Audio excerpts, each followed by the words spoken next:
पप्पू तुला सांगतो मी, आपल्याला आहे ना ते ट्रिपचं नियोजन करायचं, काही करू. नाही जाऊ की आपण. हा मस्त. ए यार कवी काय करते तुझं?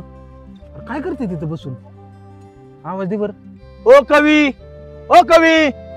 काय कायला बी आहे ना. अरे एकटंच बसलेला कधी. चल तिथे जाऊन बघू काय करते. हा चल बरं. का बसले का? बघ ना. ओ कवी, तुम्ही का रडताय? अहो कवी तुम्ही रडताय वय? अयो अहो कशाला रडताय राव? चल तिकडे, चला काय झालं सांगा, चला उठा, चला चला. अरे कवी तुम्ही रडताय? सगळ्याला हसवणारा, सगळ्याचा मार खाणारा माणूस आणि आज चक्कर रडतोय. अहो चमत्कार झाला की.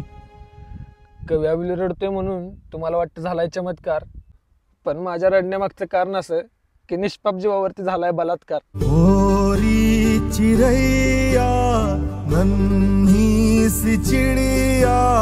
जन्म झाल्यावरती पोरीला हातात घेऊन बापाला आनंद झाला, करीन हिला मोठी अधिकारी असा बापाने निश्चय केला. कायम हिला सुखात ठेवील ह्या स्वप्नात तो रमून गेला. पण काय चुकी त्या बापाची, हे सगळं करण्याआधी त्या निष्पाप पोरीचा जीव गेला. 9 महिने तिला बघण्यासाठी वाट बघत होती तिची माय. माझी पोरगी किती गोड, जणू दुधावरची साय. खुश झाले सगळे जेव्हा घरात टाकला तिने पहिला पाय. पण हे देवा, तू एवढा कठोर कसा?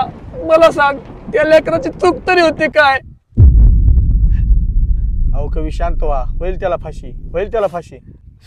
फाशीची वाट बघतोय तिथंच तर आपला नडतंय, आणि अशा नराधमांना आपण जाळत नाही, त्यामुळे सारखं घडतंय. कवी अहो सापडलाय तू, त्याला होईल शिक्षा. शाहू फुले आंबेडकरांचा महाराष्ट्र माझा, पण त्याच महाराष्ट्रात असं घडतंय ह्या नेत्यांना कशा वाटत नाहीत लाजा. सगळे नेते मंडळी आहेत निवडणुकीत व्यस्त, पण आज जर माझे छत्रपती शिवाजी महाराज असते तर त्या नराधमांचं त्यांनी मुंडकं छाटलं असतं. कवी अहो शांत व्हा, कशाला करताय डोक्याला ताप? कसा नको करू मी डोक्याला ताप, कसा नको करू मी डोक्याला ताप, कारण की आता मी पण आहे एका मुलीचा बाप. चिरैया नन्ही सी चिड़िया